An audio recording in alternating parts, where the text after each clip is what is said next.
Siva 77 media நேயர்கள் உங்கள் அனைவருக்கும் எனது நெஞ்சு நிறைந்த வணக்கம். நீண்ட நாட்கள் ஆயிடுச்சு நம்மளுடைய சேனலுடைய வீடியோ பதிவுகள் போட்டு. அதுக்கு ஒரு சில தவிர்க்க முடியாத சூழ்நிலைகள் காரணமாயிடுச்சு. இனி தொடர்ந்து வீடியோ பதிவுகள் வரும். அதுக்கு உங்களுடைய ஆதரவு வேணும். நான் சேனல் ஆரம்பிச்சிருந்து நிறைய திரைப்படத்தில் இருக்கிற மக்களுக்கு தேவையான கருத்துக்களை பகிர்ந்துக்கணும் அப்படின்னு நினைச்சிருந்தேன். நிறைய திரைப்படங்களும் வந்துருந்துச்சு. மக்களுடைய ஆதரவில் பெரும் வெற்றியும் பெற்றிருந்துச்சு. ஆனாலும் அந்த திரைப்படத்திலேருந்து என்னால் எந்த கருத்துக்களையும் எடுத்து உங்ககிட்ட பகிர்ந்துக்க முடியல. இருந்தாலும் எது எது தேவையோ அதையெல்லாம் மீண்டும் ஒரு முறை நான் சேகரித்து உங்ககிட்ட நான் பகிர்ந்துக்குவேன். இன்றைக்கு திரை விமர்சனம், அதில் இருக்கிற மக்களுக்கு தேவையான கருத்துக்களை தான் நான் பகிர்ந்துக்க போகிறேன். டிசம்பர் 25, 2025 வெளியான 7 ஸ்கிரீன் ஸ்டுடியோ SS லலித்குமார் தயாரிப்பில்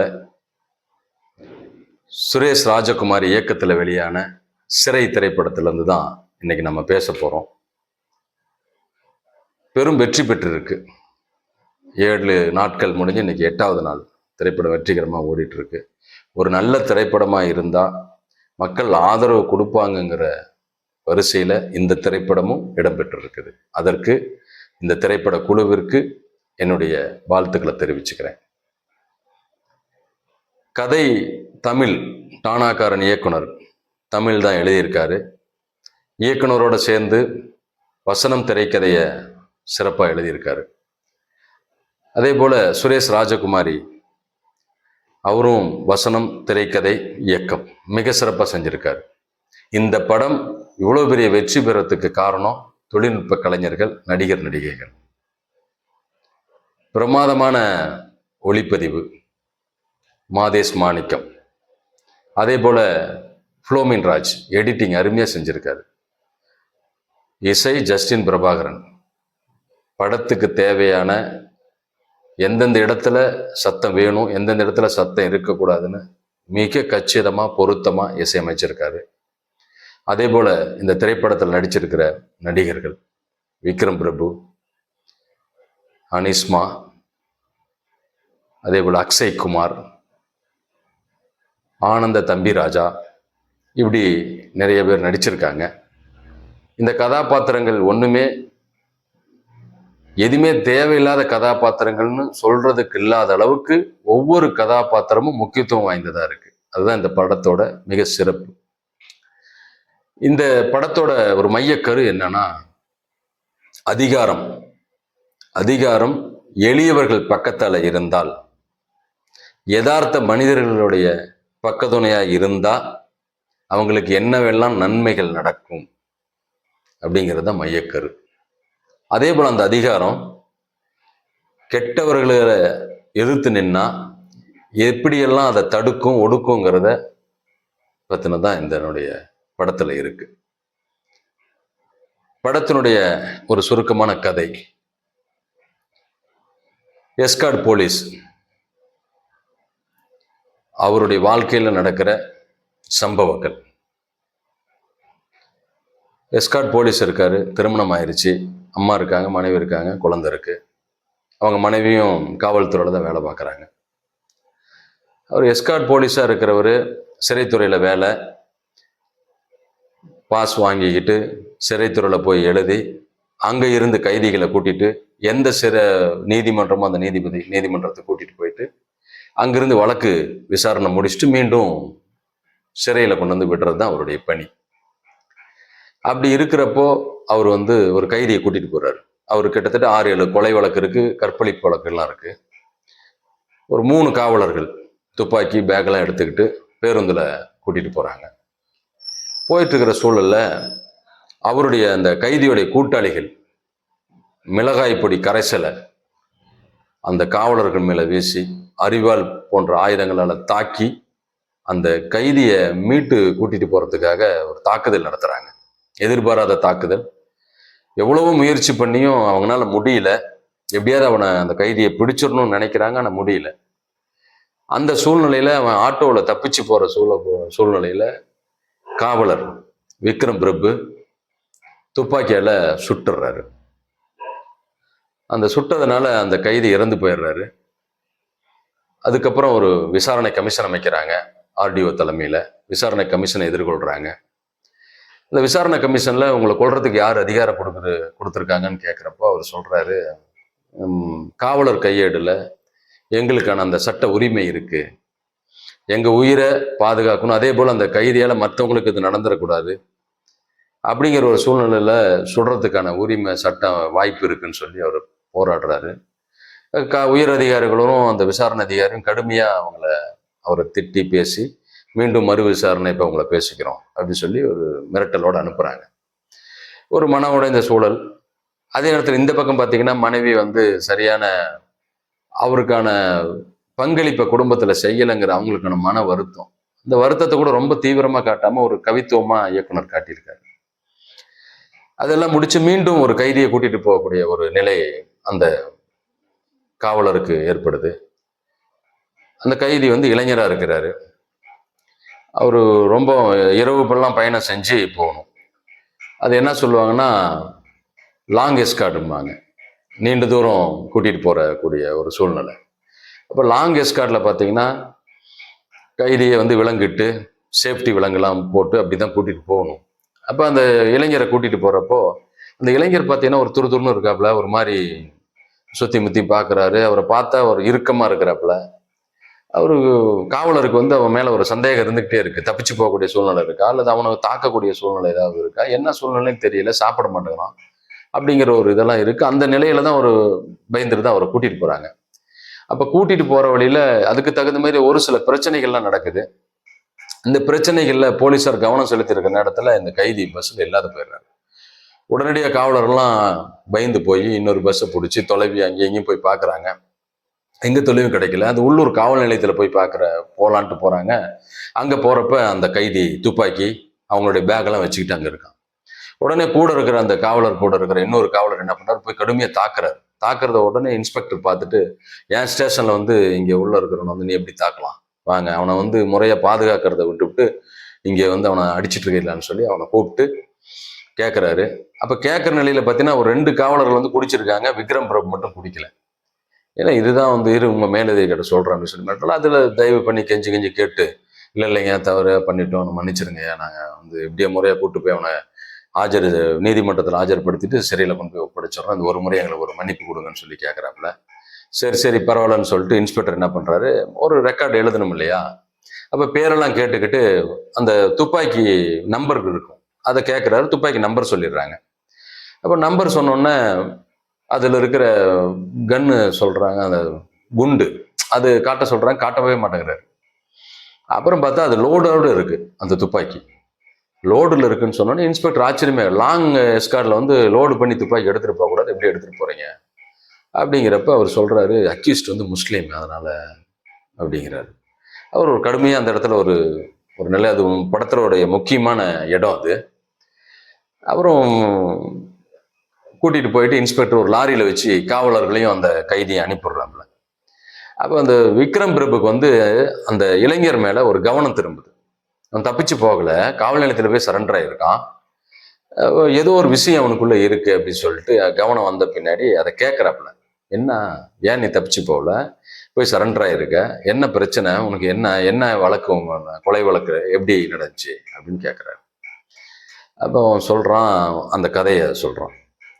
ஒரு கிராமம், அந்த கிராமத்தில் பெரும் பகுதி இந்துக்கள் வாழ்கிற பகுதி. அதில் ஒரே ஒரு இஸ்லாமியர் குடும்பம், இவங்க தான். அவங்க அப்பா இறந்துடுறாரு, அம்மா மட்டும் இருக்காங்க. ஒரு பெட்டி கடை, பீடா கடை வச்சு இருந்துட்டு இருக்காங்க. இந்த பையன் ஸ்கூல் படிச்சுட்டு இருக்காப்புல, இளைஞர். அதே போல் அந்த காலத்தில் பார்த்தீங்கன்னா அந்த நேரங்களில் நல்லது கெட்ட நிகழ்வுலாம் பார்த்தீங்கன்னா ஒரு டிவி டெக் இருக்கும், கேசட்டு போட்டு படம் பார்ப்பாங்க. இப்போ அந்த கடையில் இவர் வேலை பார்க்குறாரு.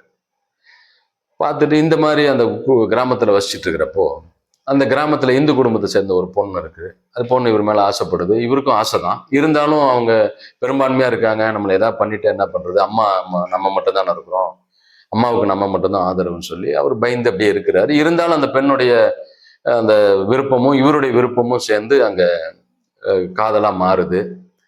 அதில் அவன் அந்த பெண்ணுடைய அக்கா வீட்டுக்காரன் மிகப்பெரிய ஒரு குடிகாரன், ஒரு பொறுக்கி.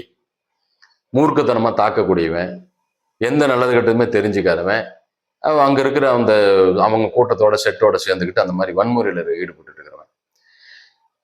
இதுல ஏற்கனவே அந்த இளைஞருக்கும் அந்த பொண்ணோட அவங்க அக்கா வீட்டுக்காரருக்கும் ஒரு பகை ஏற்படுது. அடுத்த நிகழ்வா அந்த பொண்ணை பார்க்க வீட்டாண்ட போயிருக்கிறப்ப அவங்க அக்காவை பிடிச்சி அடிக்கிறான்.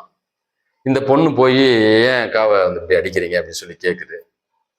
இப்போ கேட்குற சூழ்நிலையில இந்த பொண்ணையும் போட்டு அடிக்கிறப்ப இவன் சத்தம் கேட்டுட்டு போய் தடுக்க போறான். அப்ப இங்க என்ன வேலைன்னு சொல்லி அவனை தாக்குறாங்க, அடிச்சு மண்டையை உடைச்சிடுறாங்க. இவன் வழியில வரப்ப அவங்க அம்மா பார்த்துட்டு என்னடா கேட்கறதுக்கு ஆள் இல்லையே, எதுக்கு உன்னை மண்டையை உடைச்சா, வா கேட்க போறான். அந்த அம்மா போய் கேட்குது, பெரும் சண்டையாகுது, ஒரு பெரும் பகையாகுது. இதற்கு அடுத்து இந்த பொண்ணை விரும்புறது அவங்க அப்பாவுக்கு தெரிஞ்சிருது.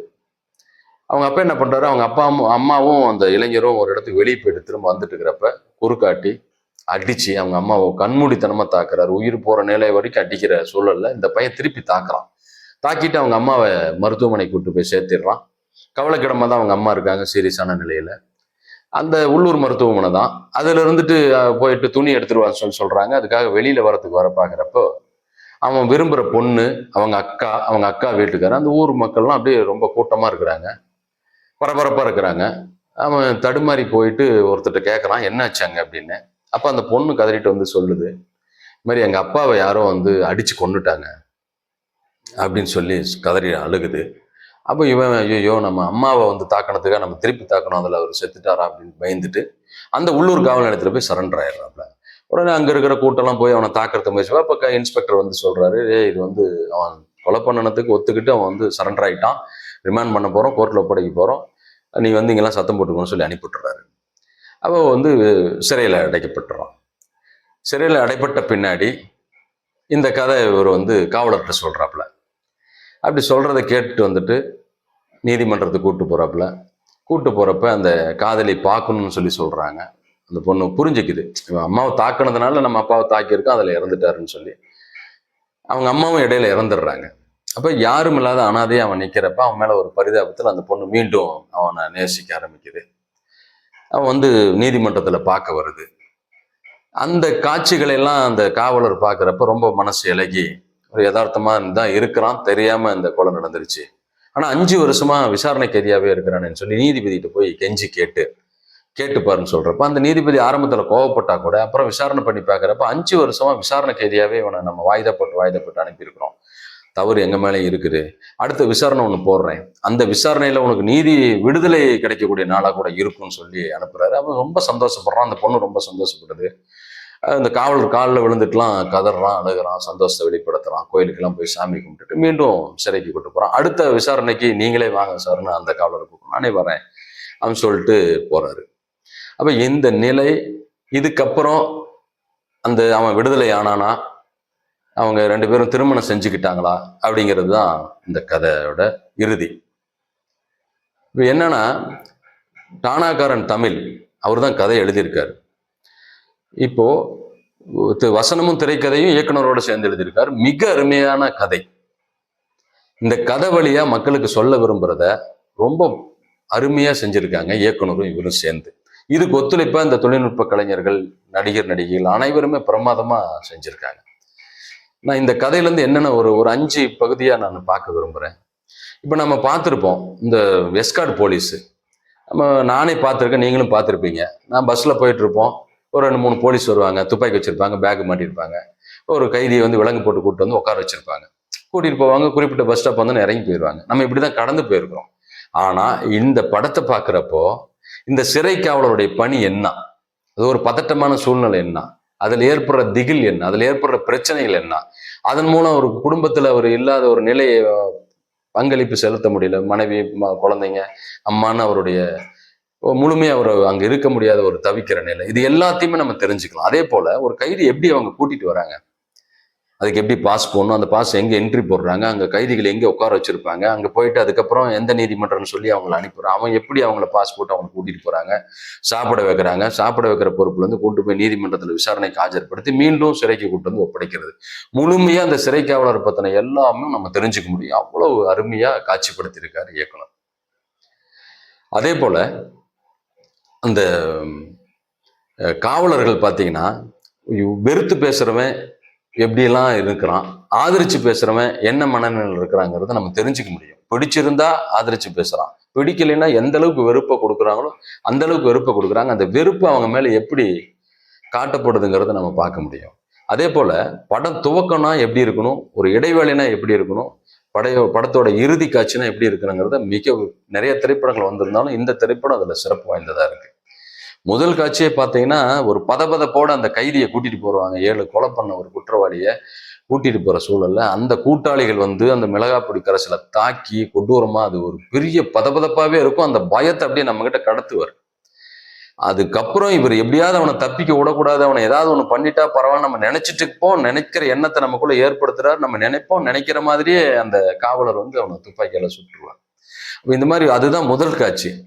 அதே போல இடைவேளையும் பார்த்தீங்கன்னா அந்த இளைஞரை வந்து நீதிமன்றத்தை கூட்டு போறப்ப அவன் தப்பிச்சு போற சூழ்நிலையில ஒரு பயத்தோட ஒரு காட்டுவாங்க. இறுதி காட்சி மிக பொருத்தமா இயக்குனர் அமைச்சிருக்காரு.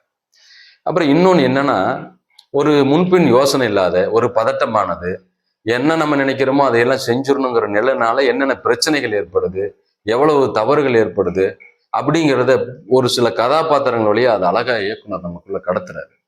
இப்போ எப்படின்னா காவல்துறை அந்த எஸ்கார்ட் போலீஸ் கூட்டு போவாங்க 2 பேரும். அவங்க பொறுப்பு இல்லாத என்ன பண்ணிடுவாங்க, நைட்டு தானே கூட்டு போறோம், கொஞ்சம் குடிச்சிட்டு போயிடலாமே நினைப்பாங்க. அப்பயும் அந்த காவலர் விக்ரம் பிரபு தடுப்பாரு.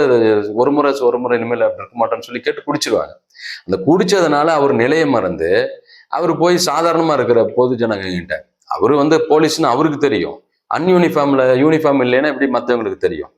அவர் அநாகரிகமா ஒருத்தர் மரியாதை நடந்துக்கலைன்னு சொல்லி அவர் அடிக்க போய் அதனால ஒரு பிரச்சனை ஏற்பட்டு சண்டையாகி கைகலப்பாகி கைதி பக்கத்தில் இருக்கிற காவல்துறை இன்னொருத்தர் அவர் ஓடி காப்பாற்ற போய் கடைசீட்டில் வந்து பெரும் சண்டை ஏற்படுறப்ப இங்கிருந்து கைதி தப்பிச்சிடறான்.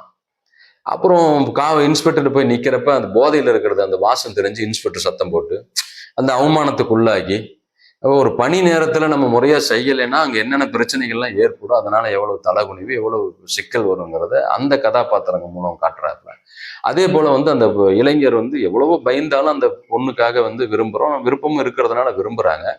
அந்த பொண்ணு வந்து ஐயோ நம்ம தான் பெரும்பான்மையா இருக்கிறோம், ஒரே குடும்பம் தான் இருக்கு, இவங்களை ஏதாவது பண்ணிட்டேன்னா அதை கவனமா பார்க்கணும், நம்ம விருப்பத்தை வந்து ஒரு பாதுகாப்பா இருக்கணும்னு இல்லாம அதை வெளிப்படுத்துற விதத்தை வந்து எல்லாருக்கும் தெரியற மாதிரி ஒரு சூழ்நிலை ஏற்பட்டோன்னே அது ஒரு பெரிய பிரச்சனையாகுது. அந்த பிரச்சனையில என்ன நடக்குது, அவங்க வந்து எல்லாருக்கும் அவங்க அம்மா கேட்குது, ஆமா அப்படிதான் அப்படின்னு சொன்னோன்னே அவங்க குடும்பத்துக்கு தெரிஞ்சிருது. ஏற்கனவே அவங்க ரொம்ப கொடூரமா தாக்கக்கூடிய நிலையில் இருக்கிறாங்க.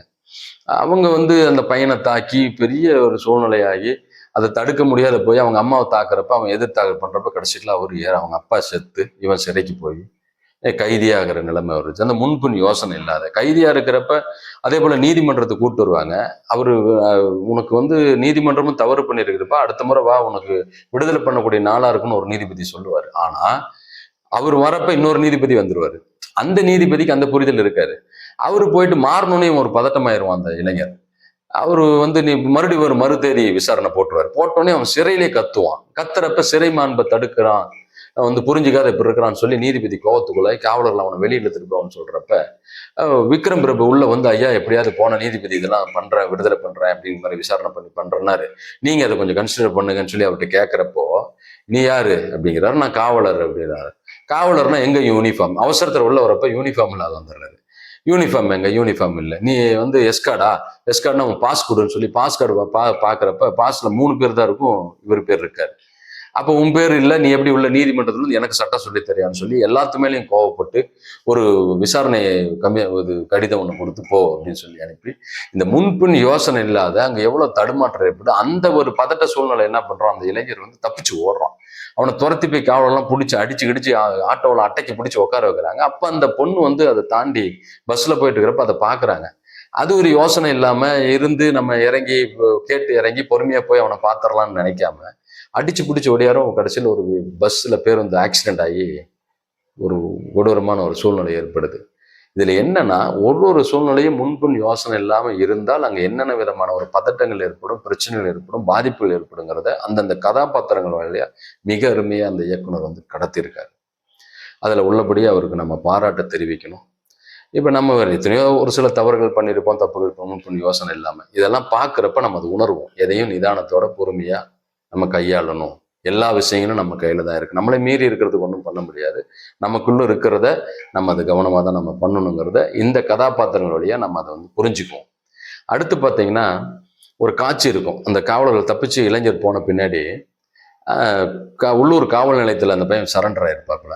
அப்போ இந்த காவலர்கள் போய் லோடு பண்ணி கொண்டு வரப்ப இன்ஸ்பெக்டர் கேட்பாரு, லாங் எஸ்கார்ட்ல லோடு பண்ணக்கூடாது. ஏன்னா தவறுதலா சூட் ஆயிடுச்சுன்னா யாரும் மக்கள் மேலே பட்டோம் அல்லது யாரோ கொல்லக்கூடிய சூழ்நிலை, சாவக்கூடிய நிலைமை ஏற்பட்டுரும்ட்டு லாங் எஸ்கார்ட்ல பண்ணக்கூடாது.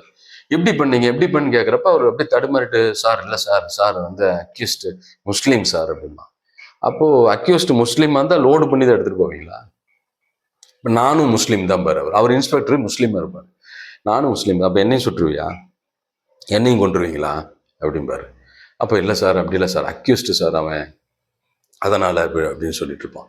அவர் கடுமையான கோபத்தில் என்ன பண்ணுவார், திட்டிவிட்டு அப்புறம் அவங்கள ஜீப்பில் கூப்பிட்டு வந்து லாரியில் ஏற்றி விடுவார். அப்போ ஜீப்பில் கூப்பிட்டு வரப்போ ஒரு தகவலை சொல்லுவார். அது ரொம்ப இன்றைக்கு சூழ்நிலையில் எல்லாருக்கும் தேவையான ஒன்று. சொல்லுவார், தம்பி பையனை அந்த இளைஞர் பேர் கேட்பார், உன் பேர் என்னப்பாம்பார். அப்துல் ரசூக் அப்படிமா. அப்போ இவங்ககிட்ட கேட்பார் காவலர்கள்ட்ட, அப்துல் ரசூக் அப்படிங்கிற ஒரு பேர் இதுக்கு முன்னாடி தமிழ்நாட்டில் ஒரு முக்கியமான ஒரு நிகழ்வாக இருந்திருக்கு, அதை பற்றின விவரம் உங்களுக்கு தெரியுமான்னு கேட்பார். அந்த காவலர்கள் சொல்லுவாங்க, தெரியாது சார் அப்படிம்பாங்க. அப்போ அவர் சொல்லுவார், ஈழத் தமிழர்களுக்காக முதல்ல தன்னையே உயிரை தியாகம் செஞ்ச ஒரு தமிழர் பேர் தான் அப்துல் ரசூக் அப்படிம்பாரு.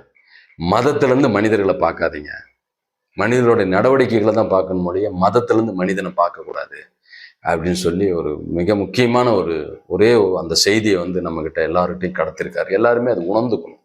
ஏன்னா மதத்திலேருந்து மனிதனை பார்க்கக்கூடாது, மனிதர்கள் தான் எல்லாத்தையுமே பார்க்கணும். ஏன்னா மனிதன் தான் எல்லாத்தையும் உருவாக்கணும், நம்புறான், அதுக்கு மதிப்பு கொடுக்கணும். ஆனால் அதே இதில் எங்கேயோ ஒன்று நடக்கிறத வச்சு மதமே முழுமையாக அவங்க இப்படி தான் இருப்பாங்கன்னு நினைக்கிறதும், இந்த சாதினா இப்படி தான் இருக்கும்னு நினைக்கிறதுங்கிறது சரியானதா இல்லைங்கிற இதை நம்ம மனசுக்குள்ள அதை கொண்டு வந்து சேர்த்துறாரு இயக்குனர் அந்த கதாபாத்திரம் மூலமா. அந்த கதாபாத்திரத்தில் நடித்த அந்த ஆய்வாளரும் சரி, அந்த இடத்துல கதை வசனம் திரைக்கதை அமைச்சர் இயக்குனதும் சரி, சிறப்பான ஒரு காட்சி அது. அதே போல இறுதி கட்டம் என்னன்னா, இப்போ அந்த காவலர் என்ன பண்றாரு, விசாரணையெல்லாம் முடிச்சுட்டு அவரு பயிற்சியாளராயிடுறாரு அந்த சிறை காவலர்களுக்கு. முடிச்ச பின்னாடி பயிற்சி முடிச்சு அவங்க கிட்ட ஒரு சில கருத்துக்களை உரைகள் நிகழ்த்தணும். அப்ப சொல்றாரு, ஒரு அதிகாரம் இருந்தால், அந்த அதிகாரம் எளிய மக்களுக்கானதா இருந்தால், அந்த அதிகாரம் யதார்த்த மனிதர்களுக்கு பக்கப்பனையா இருந்தால் எவ்வளவு நன்மை கிடைக்கும்.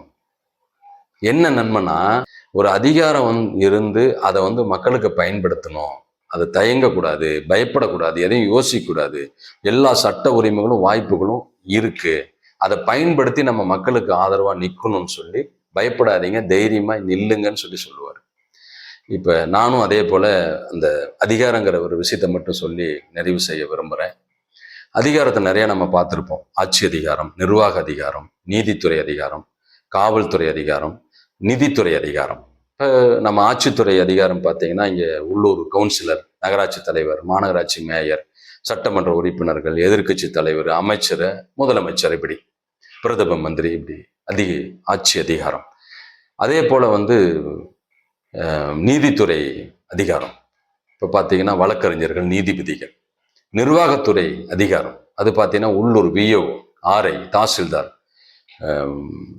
சப் கலெக்டர், கலெக்டர், செக்ரட்டரிங்க, சீஃப் செக்ரட்டரி, தலைமைச் செயலர், இப்படியான ஒரு நிர்வாக அதிகாரங்கள்.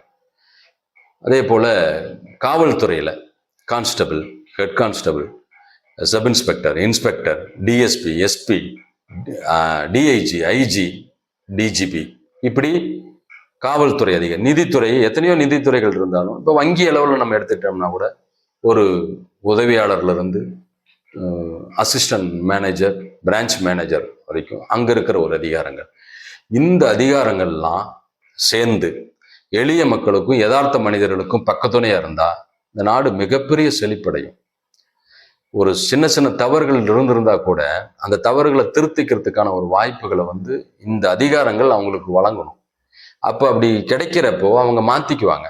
சரியா இருக்கிறவங்க சிறப்பாக இயங்குவாங்க, சின்ன சின்னதாக இருக்கிறவங்க மாற்றிக்குவாங்க. அதையும் மீறி நான் தப்பே தான் செய்யணும்னு இருக்கிறவங்கள சட்டங்கள் இருக்குது, அந்த அதிகாரங்களுக்கு அதை வச்சு தடுத்துட முடியும். இப்போ மக்களும் பாதுகாப்பாக இருக்க முடியும், செழுமையாகவும் இருக்கும், வலிமையாகவும் வளமாகவும் இருப்பாங்க.